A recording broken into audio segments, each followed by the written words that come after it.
Bonjour à tous et à toutes, je suis très heureuse de vous retrouver pour ce premier webinaire consacré à un sujet souvent abordé de façon restrictive, l'éducation financière des femmes africaines. Aujourd'hui, elles sont au cœur de l'économie, elles créent, elles soutiennent, elles créent de la valeur et puis surtout, elles permettent à des projets de se développer de façon inédite. Aujourd'hui, nous allons avoir quatre femmes qui vont, grâce à leur parcours, grâce à leurs connaissances, grâce aux charges de responsabilités qui sont les leurs, nous apporter des éléments de réponse et des contributions pour comprendre comment parler d'autonomie quand on ne sait pas vraiment comment se protéger, quand on veut en faire son activité principale, quand on veut sécuriser ses choix et prendre des bonnes décisions financières.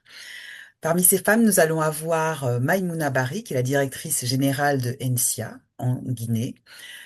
Bienvenue. Salematou Camara, qui est directrice générale d'Orange Microfinance Guinée.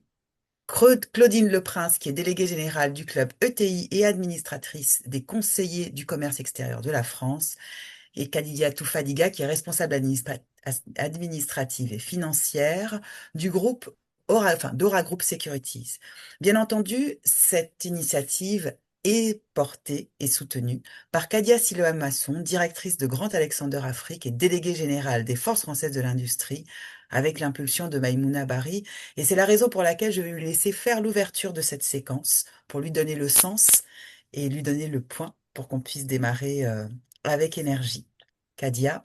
Merci Léocadie. Bonjour à tous et à toutes qui nous regardez. Je ne sais pas de quel endroit du monde vous vous situez. Effectivement, nous vous recevons aujourd'hui sur cette thématique de l'éducation financière et pouvoir économique de la femme africaine, qui est une initiative qui a été un sujet, une thématique qui a été initiée par Maïmouna Bari, qui est la directrice générale d'ENSIA, du groupe ENSIA Guinée. C'est une initiative je suis très heureuse de soutenir parce que le sujet est essentiel, fondamental et universel. Nous savons tous que la femme africaine est une pierre angulaire de l'économie locale, de l'économie du continent, qu'elle soit dans l'économie réelle ou dans l'informel. Elle investit, elle dirige et c'est souvent elle qui met toutes ses ressources financières pour soutenir sa famille, pour soutenir la communauté et pour accompagner le bien-être de ses enfants autour de la santé, de l'éducation. Donc, il m'a semblé tout naturel de soutenir cette initiative et être accompagné par toutes ces femmes de terrain qui viennent du monde de la finance pour sensibiliser sur ces sujets parce que très souvent, ces femmes sont confrontées à des freins, à des barrières invisibles qui les empêche d'avoir accès au crédit, d'avoir accès au financement, d'avoir tout simplement accès à l'information et de pouvoir connaître des mécanismes de l'assurance ou des mécanismes du système bancaire. Donc, ces femmes qui sont là, qui vont se présenter, connaissent le métier et connaissent la finance et vont pouvoir partager des solutions concrètes qu'elles vivent et qui vont permettre à la femme de maîtriser ses ressources et enfin maîtriser son destin. Merci, Léocadie. Merci Kadia. Alors, tout naturellement, nous allons donner déjà la parole à Maïmouna Bari, justement, pour qu'elle puisse se présenter à ceux qui nous écoutent aujourd'hui, et puis de manière plus spécifique, nous apporter qu'est-ce que NSIA Assurance apporte de façon concrète quand on est sur une thématique comme celle que nous développons aujourd'hui autour de l'autonomie financière. Merci beaucoup. Bonjour mesdames, bonjour à toutes et à tous. Merci à ceux qui se sont joints à ce webinaire et tout. Pour moi, c'est un honneur d'avoir autour de moi ces grandes dames, ces braves dames qui au quotidien transforment la vie des autres. Donc avant d'aller à la réponse, telle que nous l'avons dit, je suis Maïmouna Bari, directrice générale de NC Assurance. Bien avant, j'ai été directeur financier de la Bank of Africa. Et bien avant, j'ai été aussi auditeur financier. Donc, le secteur financier, ça me parle. Et pour revenir d'abord sur le sujet, avant d'aller à la réponse directement, je rappelle que le pouvoir économique ne commence pas quand on gagne de l'argent. Il commence surtout quand on sait quoi en faire et quand on a le droit de décider. Et c'est pourquoi, voilà, dans les échanges avec ma grande sœur, Madame Silla, nous avons trouvé qu'il était utile de mettre autour de la table vraiment des éléments de discussion, d'échange, pour que, à travers les expériences vécues des réalités parfois inconfortables, mais surtout à travers des exemples concrets. Nous partageons des leviers pour transformer l'éducation financière en pouvoir économique réel. En Guinée comme en Afrique, nous avons beaucoup de femmes qui travaillent, qui entreprennent, qui prennent des risques, mais très peu d'entre elles ont réellement le pouvoir de décider financièrement. Elles ne savent pas comment décider d'investir, elles ne savent même pas si elles doivent décider de s'endetter ou non, elles ne savent pas comment se protéger, comment se structurer, comment transmettre. De ce fait, l'éducation financière donc n'est pas une compétence accessoire et devient forcément une clé de liberté et de pouvoir économique. Donc, le thème s'associe, nous sommes au mois de la femme, nous sommes dans les derniers jours du mois de la femme. Ces sujets s'approchent de la thématique de l'année. Donc, merci à nos intervenantes de participer à cela et nous allons continuer donc à travers les expériences vécues. Je commencerai donc par la mienne en tant que DG de NSIA pour répondre à la question qui m'a été posée, à savoir comment NSIA transforme, si j'ai bien pris note. C'est bien ça, tout à fait. Voilà, c'est ça, transforme les vies de ces femmes et tout, comment nous les approchons. Donc, NSIA Assurance, donc l'assurance de manière générale, que ce soit l'assurance vie, puisque nous avons le volet assurance vie qui accompagne dans la capitalisation, dans la gestion de l'épargne, mais aussi dans la prévoyance. Nous avons aussi le côté assurance dommage qui accompagne dans la protection des risques. On va dire que nous ne finançons pas. Toutefois, nous protégeons ces dames, ces femmes entrepreneurs. Donc aujourd'hui, c'est un levier clé pour ces femmes entrepreneurs-là. On va dire que sans assurance, un seul sinistre peut vraiment anéantir des années d'efforts. Donc, nous devenons ainsi un compagnon, je veux dire un partenaire fidèle. Nous protégeons déjà ces femmes-là à travers donc, nous les accompagnons dans la protection des risques, que ce soit les biens eux-mêmes, l'activité, mais d'abord dans leur intégrité, que ce soit la santé, que ce soit la prévoyance en cas de nous voyons beaucoup de femmes qui elles sont, je veux dire, elles sont au centre de tout. Donc, elles deviennent vulnérables. Pour cela, il faut les accompagner en prévoyance, en assurance santé, mais également, nous pouvons dire que ce sont des hommes clés dans les PME. En cas de disparition, nous voyons des PME qui disparaissent avec les propriétaires de ces entreprises. Donc, nous développons des produits que nous appelons des produits d'hommes clés. Nous avons aussi des produits que nous avons appelés NCACR pour accompagner les groupements de femmes. Mais surtout avant ça, nous accompagnons ces dames, en tout cas de manière générale, les entrepreneurs dans la structuration et dans ce qu'on appelle l'emprunteur au niveau des banques pour qu'elles soient beaucoup plus bancables et qu'en cas de défaillance, que l'assurance se substitue à rembourser les prêts. Donc tout ça mis en place, nous devons dire que nous sommes un acteur incontournable pour ces dames ou en tout cas ces entrepreneurs qui veulent aller plus loin, que ce soit pour eux-mêmes, pour leur activité, mais également dans les accès au crédit, dans les accès au financement. Donc voilà, très peu résumé, quelques éléments de réponse, puisque c'est très vague. L'accès l'accès au financement à travers l'assurance permet de mieux les sécuriser et également mieux bancable, et puis ça devient beaucoup, tu es plus fiable devant une structure financière en présentant une couverture d'assurance. Donc, voilà un peu de mots, ce que je peux dire pour cette première partie. Merci beaucoup, Madame Barry. Alors, on va tout de suite tirer un peu sur cette ficelle. Vous avez parlé de la sécurisation, vous avez parlé des principes que les banques classiques offrent. On va tirer la ficelle vers Madame Salematou Camara. Vous êtes la directrice générale d'Orange Microfinance en Guinée. Je vais vous laisser vous présenter et puis je vous poserai votre question ensuite. D'accord. Bonjour, merci beaucoup à Léo Kadi, merci Madame Silla, merci Maïmouna et toutes les femmes connectées en fait qui sont dans ce webinaire avec nous. C'est vraiment un grand plaisir et puis pour moi c'est l'occasion aussi de présenter ce qu'on fait en Guinée. Bon, mon nom c'est Salematou Camara, comme vous l'avez si bien dit, je suis la directrice d'Orange Microfinance Guinée.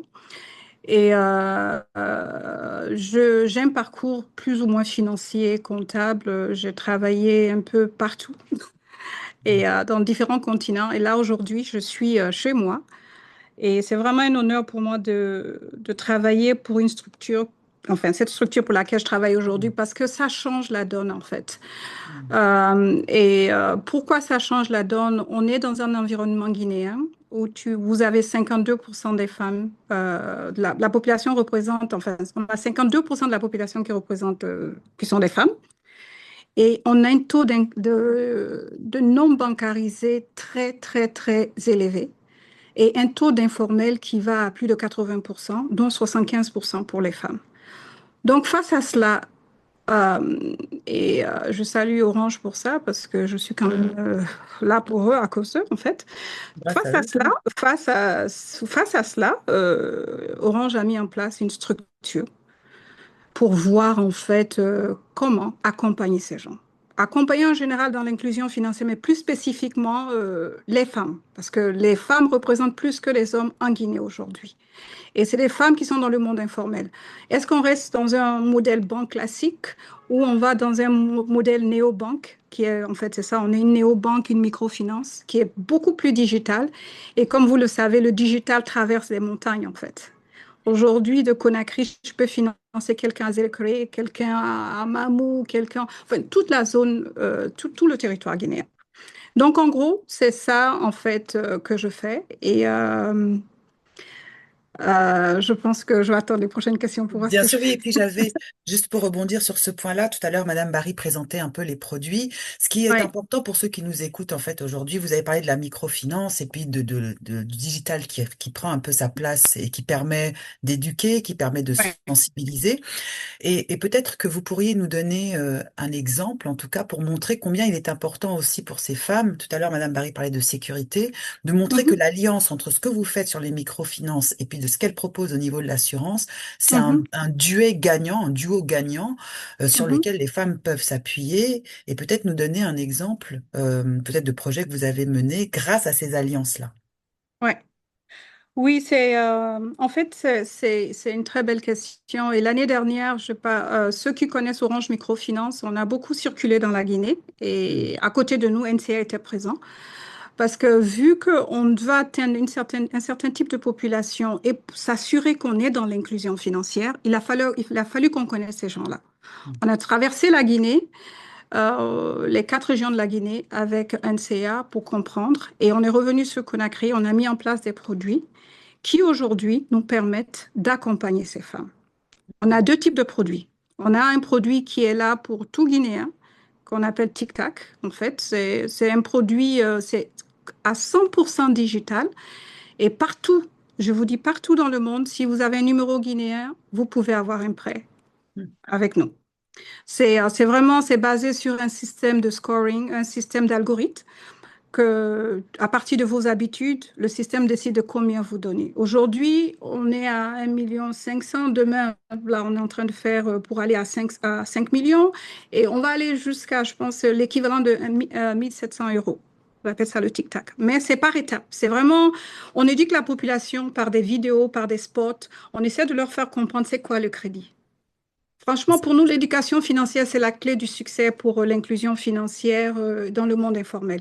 Et cette éducation financière se base en fait sur des données clés parce qu'on a vécu, on sait c'est quoi, et on leur fait une éducation en langue nationale, en Pula, en Soussou, Malinké, Guérézé, tout ce que vous pouvez imaginer en Guinée. Partout où on passe, on rassemble les femmes, on écoute, on essaie de prendre le pouls, voir qu'est-ce qu'on peut faire pour elles, et après on les forme. C'est ça. C'est quoi le prêt et c'est quoi l'épargne. Et à partir de là, naît tout ce qu'il y a comme produit. Donc, comme je vous dis, le premier produit, c'est Tic Tac, qui est disponible pour tout le monde. Et le deuxième produit, c'est vraiment des produits basés sur le besoin des femmes. Vraiment basés sur le besoin des femmes. Et ça, Mm. c'est quelque chose sur lequel je travaille avec NCA pour couvrir ces femmes-là et beaucoup d'éducation financière, beaucoup d'accompagnement en fait, aussi bien sur le terrain que au téléphone. Voilà. Parfait. Merci beaucoup pour cette complémentarité là que vous mettez en lumière entre justement cette nécessité d'avoir une vraie connaissance technique, terrain, qui finalement est simplifiée par votre accompagnement, et puis la nécessité de sécuriser avec le volet assurantiel. Je Ouais. vais tirer aussi un autre fil justement vers Madame Claudine Leprince, parce que justement, on a parlé de cette notion d'éducation. On parle de finances, on a souvent tendance à catégoriser les personnes qui y sont, et là on a un parterre de femmes qui sont toutes calibrées sur cette connaissance métier, technique. Est-ce que vous pourriez déjà vous présenter et puis nous expliquer qu'est-ce qui vous a emmené vers la finance et ce que vous y faites aujourd'hui concrètement sur cette partie un peu transmission? Avec grand plaisir. Alors, je suis aujourd'hui, comme vous l'avez dit en introduction, donc déléguée générale du groupement des entreprises de taille intermédiaire d'Île-de-France, donc les ETI, qui Mhm. sont un pilier de l'économie française, hein, comme vous le savez. Et puis, je suis aussi administratrice dans deux organisations, notamment les conseillers du commerce extérieur de la France, où là, on est sous la tutelle de deux ministères pour notamment appuyer les entreprises à l'international. Et justement, vous avez beaucoup de projets en Afrique Mhm. menés par des femmes qui atteignent cette dimension internationale. Donc, je suis doublement ravie de participer à ce webinaire. Effectivement, je ne suis pas rentrée dans la finance par un parcours classique, hein, je dirais. Je suis arrivée là à la suite d'opportunités, notamment puisque j'ai travaillé sur 4 continents. Et aux États-Unis, quand j'étais là-bas une dizaine d'années, j'ai notamment travaillé pour un private equity, un fonds d'investissement américain.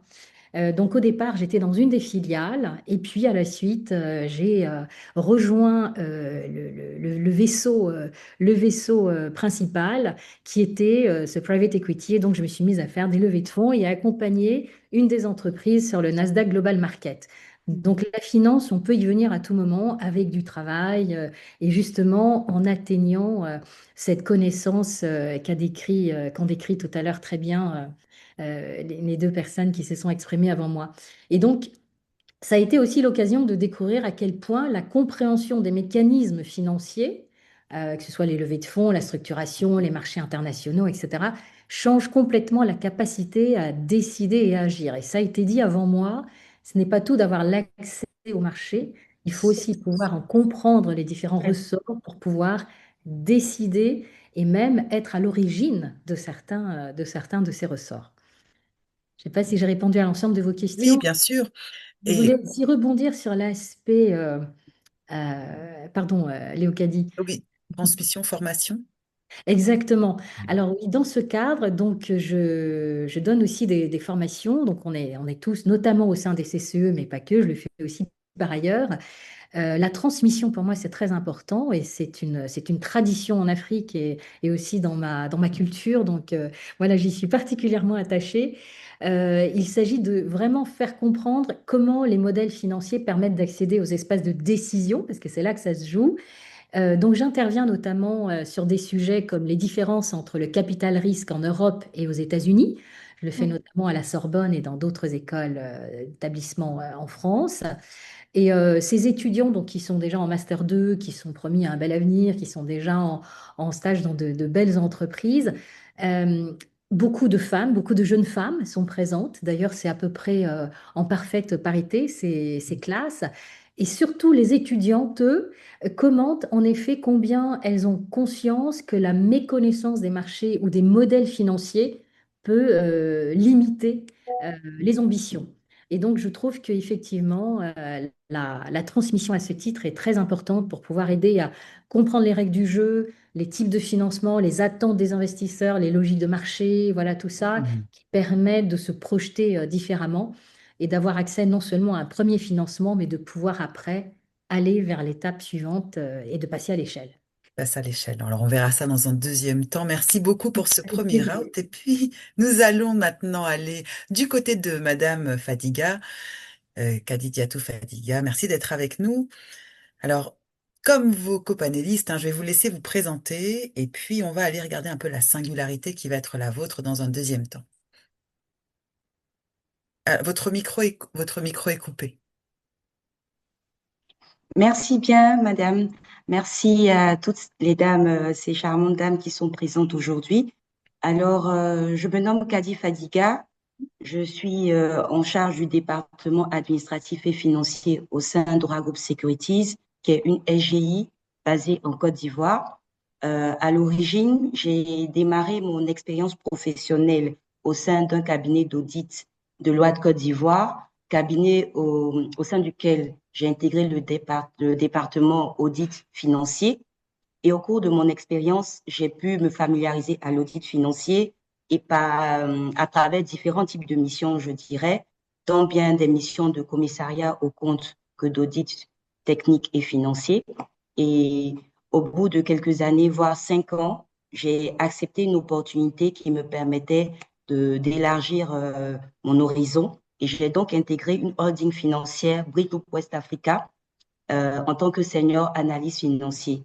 Et mes principales missions étaient la gestion financière, donc à savoir tout ce qui est attrait au reporting financier, la gestion de la trésorerie, la consolidation des comptes. J'ai également travaillé sur des projets de développement de deux structures d'intermédiation, à savoir une SGI du groupe, une SGO, et également une microfinance, Bridge Microfinance. Et au bout de 7 ans, je me suis dit, pourquoi ne pas expérimenter aussi une nouvelle voilà, opportunité de travail par rapport à mon plan de carrière, parce que c'est ce qu'on demande aussi aux femmes, d'aspirer à des postes de décision, de faire partie d'instances de décision claires pour impacter voilà, les générations. Et donc, j'ai accepté une opportunité au sein d'Ora Group Securities.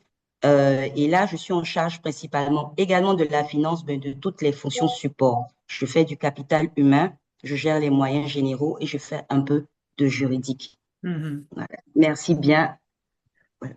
Alors, je sais que vous, l'axe qui va être important, et c'est celui qu'on va aborder dans le deuxième tour, va être autour de la jeunesse. On a parlé de la transmission, on a parlé de la formation, on a parlé de la connaissance des marchés, de la connaissance des produits, et même d'avoir une lecture qui soit purement opérationnelle pour savoir quels sont les meilleurs choix à effectuer.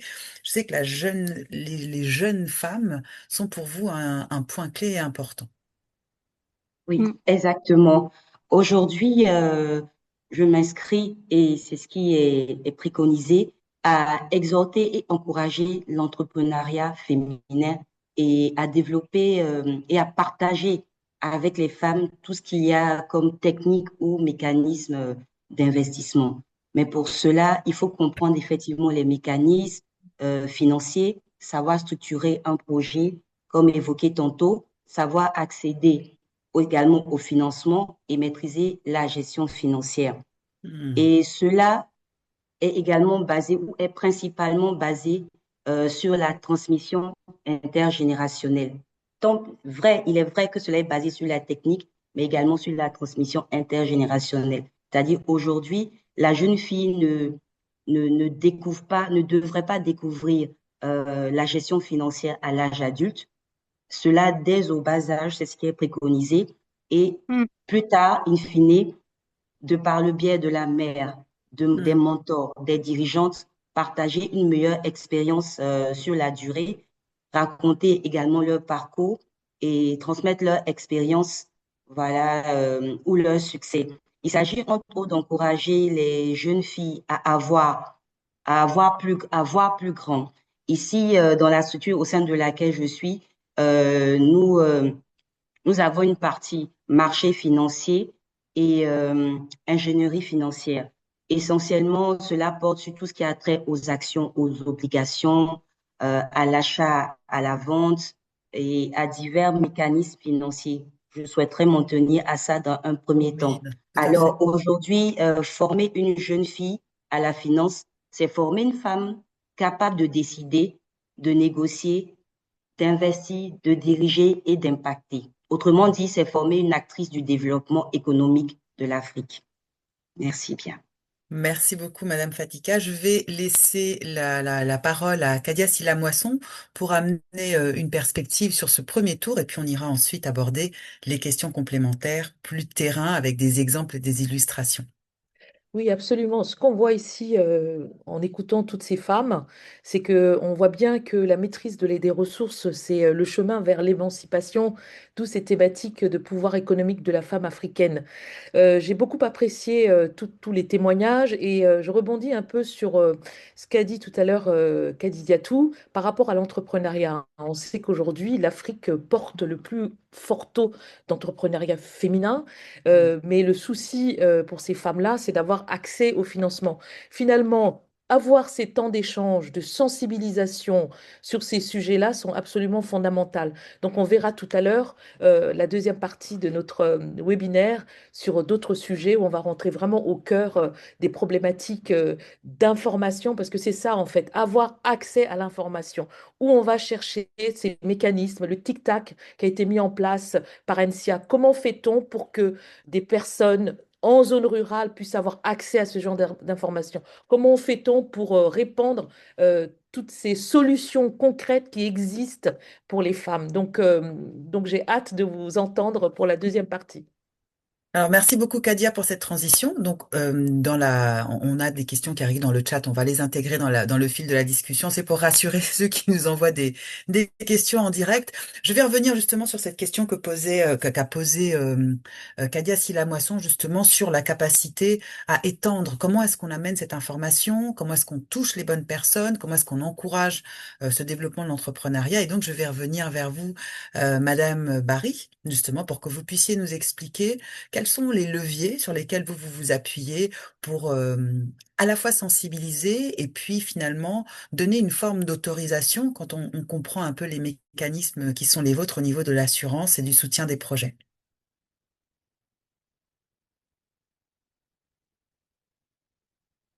Alors, je pense que Madame Barry nous répond, mais le micro est fermé. Alors, simplement, si vous pouviez réouvrir votre micro.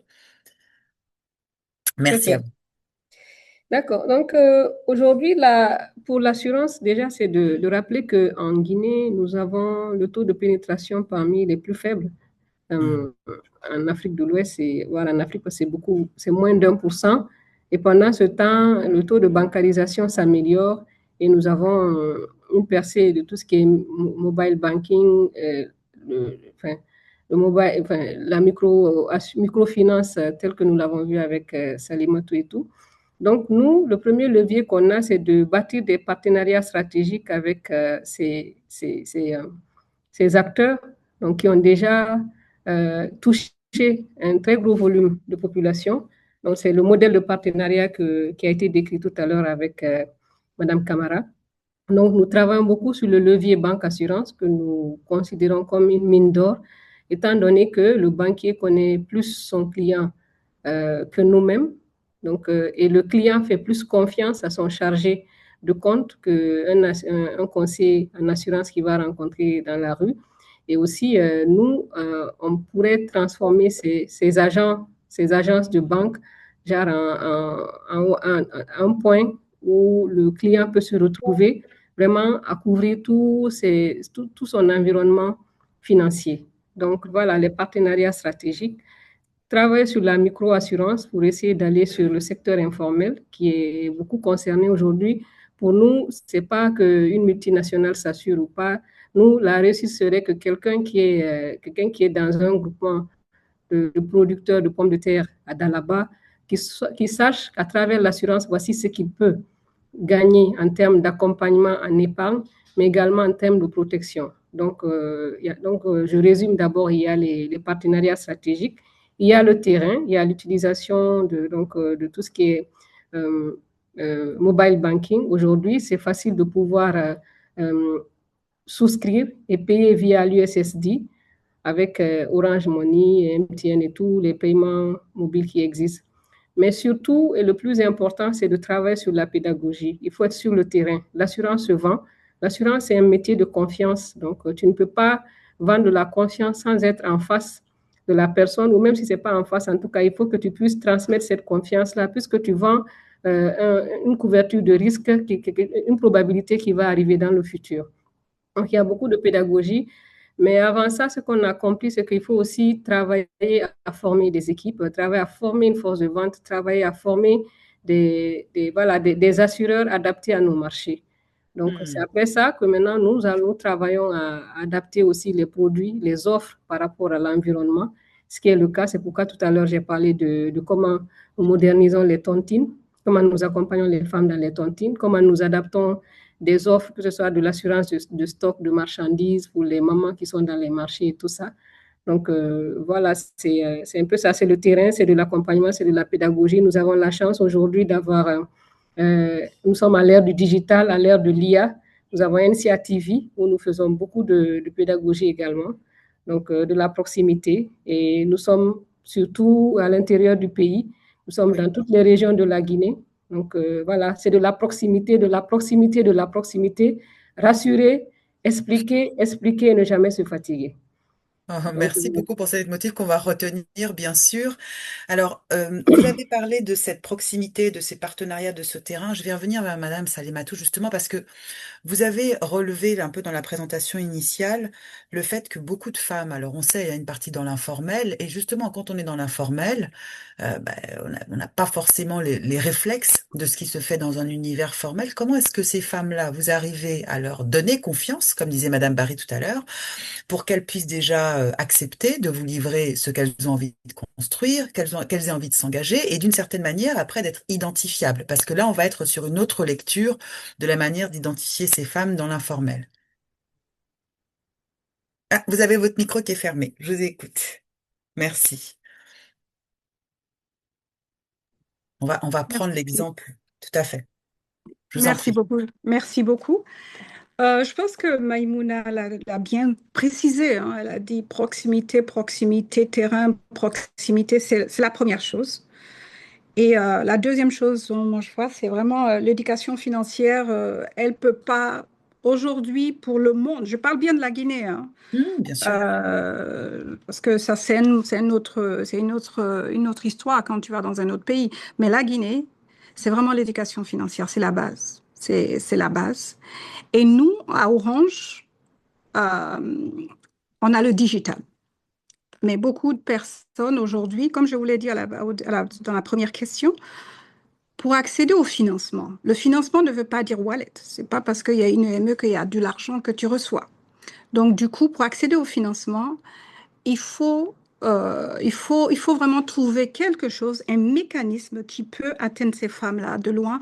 Et le digital étant là, avec la branche de financement, on les aide. On te donne du financement pour tes produits et tout. Donc, c'est un mécanisme qui va permettre à ces femmes-là de rapidement évoluer et de le faire d'une manière très discrète, en fait. Parce qu'aujourd'hui, pour avoir de l'argent, une dame qui va aller faire acheter son poisson, par exemple, le matin, n'a pas d'argent, il faut qu'elle demande un parent à côté. Alors qu'avec le digital, il y a cette discrétion-là. Et puis, il y a, comme je dirais, en fait, je l'ai dit au début, on a un système aujourd'hui en banque classique. Tous les produits sont faits pour le monde formel. Oui, c'est ça. C'est pour C'est ça que je ça. vous demandais, voilà, Voilà. de votre Voilà. côté, tout à C'est fait. ça. C'est fait pour le monde formel. Et comment arriver à servir ce monde informel? On revient à la question, à ce que Manimouna disait, la proximité. C'est-à-dire, on les écoute et on se dit, bon, c'est un monde informel, qu'est-ce qu'il faut mettre en place? Et on travaille sur ça, en fait. C'est sur ça qu'on a basé tous nos produits aujourd'hui. On s'est dit, avec le digital qu'on a, on essaie d'atteindre ces personnes-là, en fait. Donc, formation, terrain, digital pour pouvoir atteindre celles qui sont les plus loin. Et puis, c'est ce que je vois on top of my head. Voilà. Alors, ça voudrait dire qu'en fait, quelqu'un qui est, entre guillemets, dans l'informel aujourd'hui, si on prend Mhm. un exemple concret, qui a par exemple son échoppe, en Mhm. suivant, en fait, en faisant confiance à votre système, à ce que vous Oui, proposez, elle pourrait progressivement, même en restant dans cette dynamique-là dans un premier temps, continuer oui, à faire prospérer et développer sa structure pour envisager après d'arriver sur une structure plus classique. Est-ce que ce oui, sont aussi des leviers que vous accompagnez? Voilà. Et je pense que ce message-là, c'est un c'est message cela. qui est aussi important à partager pour qu'ils D'accord. comprennent bien que dans la construction, finalement, je veux entreprendre, je vends mon poisson au marché, j'achète mes produits, j'ai besoin de Mhm. premiers fonds, entre guillemets. Mhm. Grâce à ce que vous proposez, ils peuvent déjà avoir accès à ça. Ils peuvent avoir accès à ça, ils peuvent aller. Franchement, on fait plus que de l'accompagnement, en fait. Oui, c'est pour ça. On est présent dans la vie de ces femmes. On comprend leurs soucis et on se dit, bon, c'est pas seulement un prêt qu'on vous donne, on veut que vous arrivez à un certain niveau.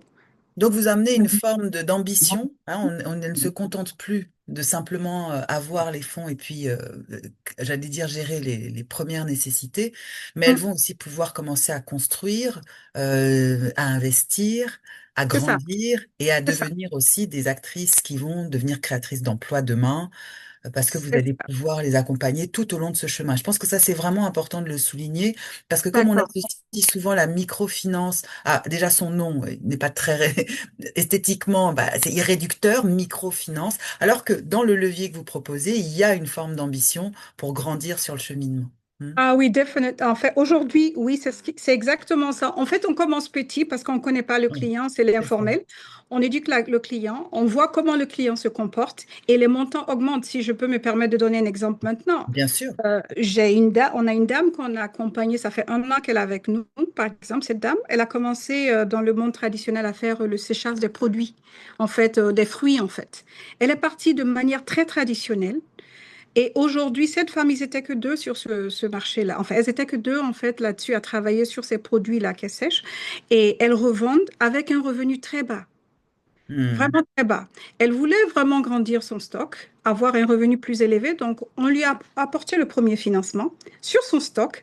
Donc, elle avait plus de revenus. Et aujourd'hui, cette femme, après 1 an et demi, elle a 30 personnes sous elle et Hmm. son revenu a triplé. OK? Et si vous prenez cette femme, je vous dis, c'est vraiment une explosion. Et je pense que c'est Madame Silla qui l'a dit au début, en fait, chaque femme, chaque femme investit à 90% plus son revenu dans la communauté et dans la famille. Si Exactement. vous multipliez cela, c'est un boom dans l'économie guinéenne. Et c'est Exactement. ça notre objectif, en fait. Commencer petit, mais de petit arriver à de gros montants. Mais derrière, il y a une éducation, il y a un suivi, il y a un terrain à faire, en fait. Tout à fait. Je voyais Madame Moisson qui acquiesçait, donc je vais la laisser Oui, réagir avant qu'on oui, aille c'est retrouver absolument nos vrai. En anciennes. fait, ce que dit Maïmouna ou ce que dit tout à l'heure Salematou, c'est que l'informel, c'est... Moi, déjà, je n'aime pas le terme de l'informel parce que pour moi, c'est un marché à part entière, hein. On C'est appelle ça Hmm. le ça. marché noir, etc. C'est un marché à part entière puisque aujourd'hui, si on prend les derniers chiffres, c'est quand même 55% du produit intérieur brut d'un pays Mm. africain, quel que soit le pays africain d'ailleurs, mais peut-être on va dire l'Afrique subsaharienne. Donc, c'est Hmm. un univers, c'est un environnement qui est fondamental pour Oui, armer ces femmes, pour les outiller, pour les mettre, faire de la proximité, comme dit Maïmouna, proximité, proximité, parce qu'en fait, quand elles sont au courant des informations, quand elles ont accès à ces informations, mais elles peuvent aller aussi loin que cette dame dont vous parliez, Salimatou. Donc, ce que je retiens ici, c'est qu'effectivement, les outils existent au sein des entreprises, au sein des compagnies d'assurance, et elles sont en train de les multiplier. Mais il ne oui. faut pas occulter cette grande masse d'acteurs économiques, d'actrices et d'acteurs du changement qui composent ce secteur dit informel, qui pour moi est un marché africain Non. fondamental. Et peut-être qu'il faudrait imaginer un autre nom au Ah oui. secteur informel. Je n'aime pas du tout ça. Je pense qu'on est plusieurs à le penser. Et on parle de difficultés Absolument d'accès. d'accord. Et la présence de Oui, Claudine peut très bien porter aussi ce regard croisé Tout à fait. pour des femmes en Europe, donc au nord, notamment les femmes françaises, parce que elles aussi, c'est pour ça que je parlais d'universalité dans l'éducation financière et dans le rapport à l'argent, elles mm, aussi, elles ont ces problématiques-là. Et on a aussi, nous, entrepreneurs, des difficultés à accéder, alors qu'aujourd'hui, on a, on a accès à l'information, mais il y a aussi cette problématique-là. oui, Voilà oui. Alors pour la justement, je vais conclusion du laisser. second round. Merci beaucoup, Kadia, pour cette conclusion. Donc, on va tirer le trait d'union justement vers Claudine Le Prince. On a parlé là de l'exemple de la Guinée. On a vu ce qui était construit en termes d'assurance. On a vu ce qui était construit en termes de produits. On a parlé de cette proximité. Si on fait un trait d'union avec ce que vous accompagnez en Europe, en France plus spécifiquement, quels seront un peu les leviers que vous utilisez? Alors, peut-être certains transposables, d'autres moins, d'autres à mi-parcours. Voilà, racontez-nous un peu. Alors, je suis vraiment passionnée par les derniers exemples et puis les analyses que vous arrivez à en tirer, c'est exactement cela. Et je crois que le mot, c'est universel, hein. On a parlé de Mhm. la difficulté d'accès aux femmes au financement. Ça, c'est universel, il faut se le dire.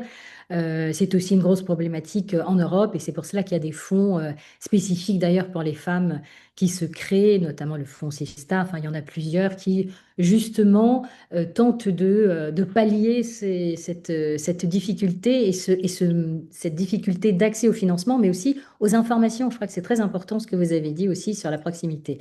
Et aussi revenir sur un des traits qu'a mis en avant Salimatou, c'est ce pouvoir de pouvoir, j'allais dire, piloter non seulement les flux financiers, l'argent que vous recevez, hein, mais aussi l'aspect commercial. Quand cette femme vend ses produits sur le marché, apprendre à pouvoir les vendre de façon rentable et pour pouvoir payer son personnel. Aujourd'hui, elle a 30 personnes. C'est véritablement créer un business model et puis avoir accès aussi à cette connaissance technologique. Donc, on voit que voilà, les aspects finances, commerciaux et technologiques vont de pair. Et effectivement, on avait abordé ce sujet en début de conversation, c'est aussi la gestion du risque. Je ne sais plus qui utilise Oui, capital des risque. algorithmes pour, voilà, C'est nous. exactement, pour étudier cette gestion du risque et pouvoir justement permettre cet accès au capital. Mm. La question aujourd'hui qui se pose, que ce soit en Afrique, à la lumière de ce qu'on met à jour aujourd'hui, en Europe, aux États-Unis, etc., la question, c'est toujours la même, c'est comment on structure le risque pour rendre le capital accessible. Alors, je dirais qu'il y a, à mon avis, il y a trois leviers intéressants pour compléter où certains se recoupent d'ailleurs avec ce qui a été dit. Trois leviers qui seraient standardisés, financés et connectés, je dirais. Si on ne met pas en place ces trois leviers, pour moi, on reste dans des initiatives isolées. Et standardiser, c'est par exemple formaliser son modèle, ce que je disais tout à l'heure. Si on reprend l'exemple de cette femme qui est assez parlant, c'est vraiment apprendre à aussi structurer son offre, son modèle économique. La standardisation permet de rendre un modèle compréhensible, duplicable et donc finançable, pour que finalement les financements arrivent vers vous et que vous soyez moins dans cette difficulté d'y accéder. Et puis financer, qui est le deuxième levier, je dirais, ce n'est pas seulement accéder à l'argent, mais c'est au bon type de financement au bon moment. Il y a plein de financements. On a évoqué, pardon si je prononce mal, mais c'est tic-tac, je ne sais Tic-tac. pas. Tout à fait. Tic-tac. Tic-tac, pardon, exactement. Et après, Oui, on arrive à plus grande échelle. Comment est-ce que oui. je vais arbitrer entre la dette, l'equity, les subventions, parce que tout ça, on y a accès, les instruments et qui permettent de faire des financements hybrides. Et chaque outil correspond à un stade de développement. On l'a dit, cette femme qui a aujourd'hui emploie 30 personnes, eh bien, elle n'a plus accès au même type de financement auquel elle avait droit au début. Non. Non. Donc, le vrai enjeu, c'est de comprendre aussi ces options disponibles pour faire des choix stratégiques. Et puis, mon troisième levier, je dirais, qui est connecté, ce qui a été dit tout à l'heure, je crois, dans les partenariats, etc. Mhm. C'est vrai qu'aucun projet ne change d'échelle en restant isolé. Donc, il faut pouvoir accéder à des partenaires, à des marchés plus larges, à des réseaux d'influence. Et c'est Mm. souvent aussi en les complétant aussi à l'international, en sortant aussi un peu de son territoire. Et puis, cette connexion ces différentes connexions permettent non seulement de croître, mais aussi d'élever ces standards, j'allais dire, de crédibilité. Et c'est comme ça qu'on arrive à aller, à passer à l'étape suivante et à cranter les évolutions et le passage à l'échelle qu'on évoquait tout à l'heure. Et alors, je reviens juste sur ce passage à l'échelle avant d'aller chez Madame Fadiga, justement.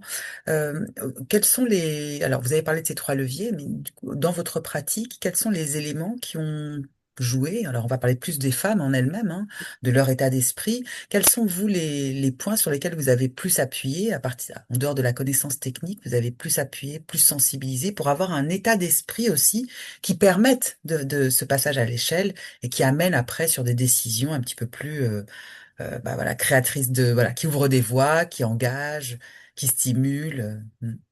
Alors, il y a un deuxième aspect qui est justement ce réseau. C'est l'accès à ces réseaux d'influence. On est toutes des femmes de réseau, vous êtes toutes dans différentes organisations. On citait en introduction, et Madame Silla Moisson en fait partie aussi, donc de cette organisation des conseillers du commerce extérieur de la France, dont on est très actives toutes les deux au niveau de la commission diversité, où là, on a pour mission aussi d'encourager les femmes et les jeunes femmes à entrer dans des métiers liés à l'international, dont la finance fait partie, bien évidemment. Donc, je dirais qu'une première clé, c'est cet accès à des réseaux d'influence où on va pouvoir avoir des connaissances pour pouvoir apprendre à sortir de son marché, capter la demande qui vient d'ailleurs. Ça permet d'ouvrir la porte à des partenariats commerciaux. Il n'y a pas juste que des Mm. partenariats stratégiques, hein, c'est très concret. On arrive à pouvoir agrandir ces réseaux de distribution ou simplement ses connaissances, c'est important. Mhm. Évidemment, on en revient à l'accès du capital et à la structuration, et cela peut-être se faire accompagner, et je crois que ce qui a été décrit dans les offres qui sont fournies de part et d'autre, et bancaires et assurantielles, on a cet aspect aussi d'accompagnement, et ça c'est important aussi que ces femmes le sachent, qu'on ne leur donne pas juste de l'argent, un accès à un financement, mais qu'on va aussi pouvoir les accompagner à mieux structurer leur offre et mieux grandir. Et puis, on revient au transfert de standards, qui est souvent un levier aussi sous-estimé, hein. Ouais. Et là, on est plus dans la gouvernance, le reporting, la structuration financière, les pratiques du marché, et apprendre à bien s'entourer. Voilà, on n'avance pas non plus tout seul. Donc, c'est Mhm. Mhm. apprendre à bien organiser sa C'est gouvernance ça. pour pouvoir grandir et devenir de plus en plus crédible et donc finançable. Mm. Merci beaucoup, Madame Le Prince. Alors, Madame Fadiga, je vous vois réagir. Je vais vous laisser amener des éléments de complétude et puis je vais également peut-être aussi laisser Madame Souleymatou venir ramener des points. Alors, Madame Fadiga, dites-nous sur cette partie justement de transfert, voilà, de passage à l'échelle. Voilà, dites-nous un peu comment vous pratiquez ces points-là. Et puis, je pense qu'on aura, on parlait d'éléments concrets tout à l'heure en introduction. On laissera Madame Barry justement amener un cas pour illustrer ça au niveau assurantiel. Alors je vous en prie, Madame Fadiga. Merci bien, madame. Alors, j'avoue que l'essentiel a été dit, Mhm, les points clés essentiels. Cependant, à cela, j'ajouterais qu'il ne faut surtout pas hésiter à atteindre une grande partie, une grande cible, c'est-à-dire que tant bien par rapport aux personnes qui ont accès à Internet ou pas, parce que, bon, idéalement, je parlerai de ce que je connais au niveau de la SGI. Il est vrai qu'on fait du B2B, mhm, et on n'hésite pas ici à travers, on va dire par le biais du front office, donc des chargés clientèle ou chargés d'affaires, à aller vers les étudiants, vers les cadres dynamiques ou vers des personnes d'un certain standing qui cherchent à faire gérer leur patrimoine. Mais au-delà de tout ça, on peut aller plus loin au moyen de tout ce qui a en rapport à Internet ou le réseautage pour atteindre d'autres cibles dans certaines contrées afin de les exhorter à l'investissement, à l'épargne. Mm. Et pour cela, il faut surtout pas hésiter. Également, c'est-à-dire ces cibles également, il faut surtout pas hésiter à participer aux événements, on va dire financiers, en partant mhm, vers les banques, vers les assurances, les microfinances et même vers, on va dire les SGI. Ce que je mhm, veux dire par là, c'est que l'effort devra au mieux se faire des deux côtés pour amener la jeunesse ou les femmes à un certain standing, à un certain niveau. Et je ferai un petit rappel également par rapport au réseautage qui est très important dans ce domaine financier. Les femmes devant se soutenir les unes les autres. Donc, en additif à cela, j'ajouterais qu'il y a des sites officiels pour faire connaître les différents produits. Je parlais tantôt d'actions, d'obligations, également des levées de fonds, tout ce qui a trait à l'ingénierie financière. Euh, et c'est un peu sur ça que voilà, je vais m'arrêter. vous Quand êtes vous avez d'autres complété. questions, ce sera un plaisir d'y répondre. Merci beaucoup. Alors je voulais avoir l'exemple justement de Madame Barry. Euh, alors attendez, oui, Madame Barry, voilà. Je voulais Oui. avoir l'exemple, voilà, que vous aviez à partager pour venir illustrer un peu les différents points qui étaient évoqués, en particulier sur cet accès, sur ces réseaux et sur cette jeunesse qui est finalement un vecteur dans l'apprentissage de ces éléments-là pour développer leur business. Oui, effectivement, c'est un exemple qui va dans le même sens. C'est un exemple où beaucoup se reconnaîtront en tant qu'entrepreneurs. Donc, ça va dans le réseautage, dans l'accompagnement, dans le mentorat aussi, parce que Mm. nous avons des jeunes dames à côté de nous, des personnes plus jeunes qui ont fait le choix d'être dans l'entrepreneuriat. Donc, moi, Mhm. j'ai accompagné une jeune entrepreneur dont l'activité marchait très bien en apparence et tout. Donc, elle avait son chiffre d'affaires régulier, des clients fidèles avec beaucoup d'énergie. Mais en réalité, elle ne se rendait pas compte que tout reposait sur elle, en fait. Elle n'avait pas de visibilité ni sur sa trésorerie. Elle prenait ses décisions au jour le jour. Et donc, elle avait une peur vraiment bleue même de se structurer ou de pouvoir d'aller s'endetter. Donc, Mm. elle ne comprenait pas que le tournant, c'était pas d'obtenir plus d'argent, mais c'était surtout d'arrêter de confondre, voilà, le revenu, la sécurité et tout ça. Donc, ensemble, moi, je l'ai accompagnée à faire vraiment des choses très simples. C'était de séparer d'abord ses finances personnelles et celles de son activité. Ça peut être évident pour nous, mais nous avons autour de nous des dames très dynamiques qui ont vraiment tout pour réussir, mais qui ne savent pas que ça, il faut, la première chose, c'est de séparer les deux notions. Et Mm. aussi, il fallait qu'elle accepte maintenant d'investir de manière beaucoup plus structurée que de s'autofinancer dans l'urgence. Donc, avec elle aussi, je l'ai accompagnée à mieux comprendre ses chiffres, à mieux se structurer. Et à partir de là, en comprenant ses chiffres, elle a appris à mieux décider. Donc, c'est à travers ces décisions qu'elle est passée vraiment d'une entrepreneur très courageuse à, voilà, elle est passée, elle a quitté l'entrepreneur vulnérable qui était là avec beaucoup de frilosité, qui n'arrivait pas à choisir ni négocier, qui n'arrivait pas à planifier. Elle est devenue maintenant une entrepreneur très courageuse, vraiment juste en séparant les notions et tout ça. Donc, pour moi, c'est des types d'éducation financière très simples que nous pouvons expliquer autour de nous. On peut accompagner les dames, nos sœurs qui sont autour de nous en partant de nos expériences vécues. Donc, partant de ces exemples, tu verras que cette entrepreneur-là, elle deviendra puissante au jour le jour parce qu'elle ne subit plus, mais elle a appris à choisir, mais elle a choisi en essayant de mieux comprendre, en prenant du recul. Voilà, donc en apprenant un peu, on n'a pas besoin d'aller à l'école, mais des fois, c'est d'avoir des schémas très simples autour de nous. Donc, voilà l'exemple que je voulais partager. Merci beaucoup. Un exemple où on passe de l'entrepreneuriat vulnérable à celui de la chef d'entreprise qui peut décider, qui peut faire ses choix, bien s'entourer et surtout avoir une forme de prédictibilité pour son business dans la façon dont il se développe. Je vais, on arrive. Alors c'est très passionnant, mesdames. Vous avez vu, le temps est passé tellement vite. Il nous reste quelques minutes avant la fin de ce webinaire. Je voulais peut-être laisser Kadia Silamoisson venir aussi, comme elle l'a fait sur les séquences précédentes, apporter voilà une grille de lecture. Et puis on va tranquillement arriver vers la fin avec les éléments de clôture. Kadia.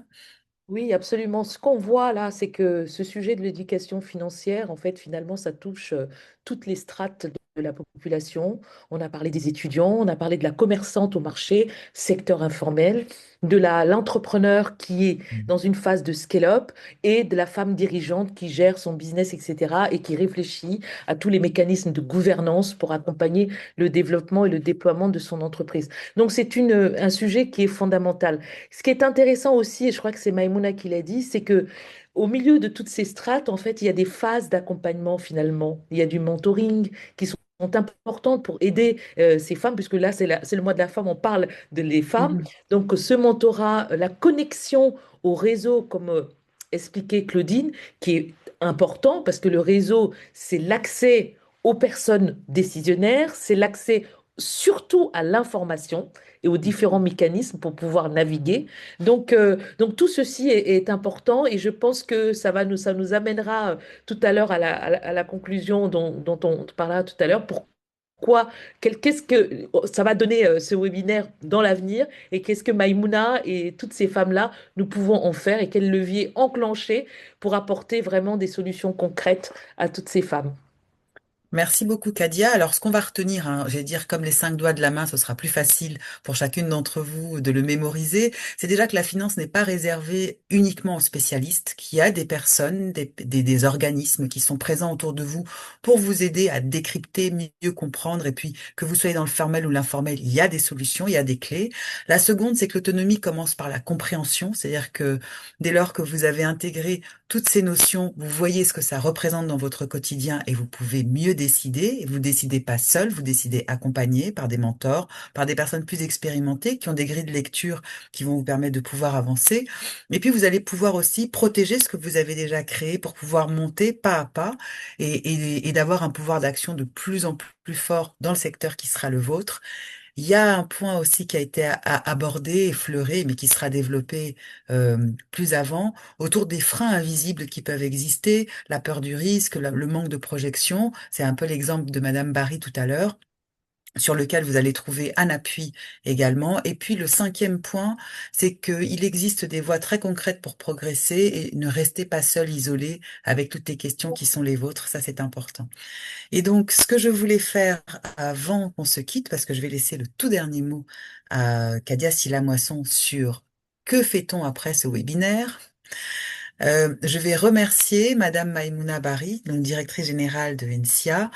Grâce à son parcours, sa clarté, cette lisibilité, elle nous a permis de mieux comprendre et de nous fidéliser avec cette notion d'assurance et d'avoir des clarifications à ce niveau pour sécuriser les trajectoires économiques.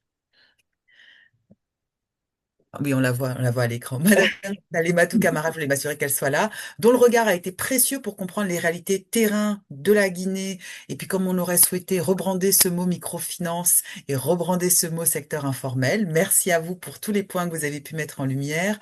Claudine Leprince, avec cette lecture que vous avez pu faire le lien entre la France que vous accompagnez au quotidien et les éléments qui pouvaient être transférés au niveau de l'Afrique. Merci beaucoup. Ça nous a permis de comprendre comment une femme peut prendre pleinement possession de certains espaces, d'aller jusqu'à des lieux de décision, et puis de comprendre la décision et l'influence à travers les réseaux. Et puis, Madame Fadiga, alors bien sûr, vous nous avez ramené l'exploration sur le terrain avec la discipline, le leadership de ces jeunes femmes, l'importance des lignées dans cette manière de transférer d'identité à identité, mais surtout d'expérience à expérience pour créer une forme d'autonomie durable. Merci à vous toutes. Merci Kadia Silva-Moisson également pour ces parenthèses conclusives qui ont permis de remettre en perspective cette thématique. Et donc, je vais vous laisser le dernier mot pour se dire que on crée un webinaire, mais ce n'est pas simplement un webinaire. Qu'est-ce qu'il y a derrière? Oui, absolument.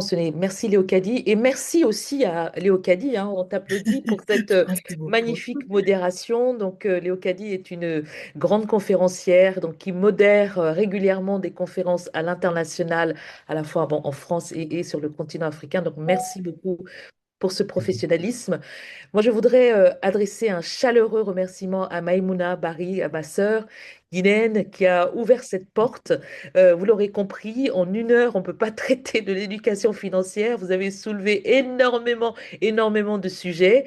Et j'espère l'objectif, avec l'aide de nous tous, avec toutes ces personnes qui nous ont suivis, que je remercie au passage, c'est arriver à initier des rencontres durables sur ces sujets de l'éducation financière sous l'impulsion de Maïmouna et j'espère que nous nous retrouverons sur une thématique prochaine en présentiel en Guinée et j'espère que vous serez nombreux à nous suivre. On ne vend pas la peau de l'ours avant de l'avoir tué par rapport au sujet qui va être. Mais en tout cas, vous avez entendu, il y a du mentorat, il y a de la gouvernance, il y a du leadership, il y a l'accompagnement financier des étudiantes et des étudiants. Enfin, il y a beaucoup de sujets. Il y a le secteur dit informel que je n'aime pas beaucoup. Donc voilà tous ces sujets qu'on va essayer d'implémenter autour de rencontres avec des femmes inspirantes, avec la société civile, grâce à Maïmouna et à vous toutes. Merci beaucoup pour ce webinaire et merci à Mathieu Maville pour la coordination du webinaire. Merci à tous, c'était un plaisir. Au revoir. Merci. Au Merci. Merci revoir. à tous. Excellente journée. Au revoir. Au Au revoir. revoir.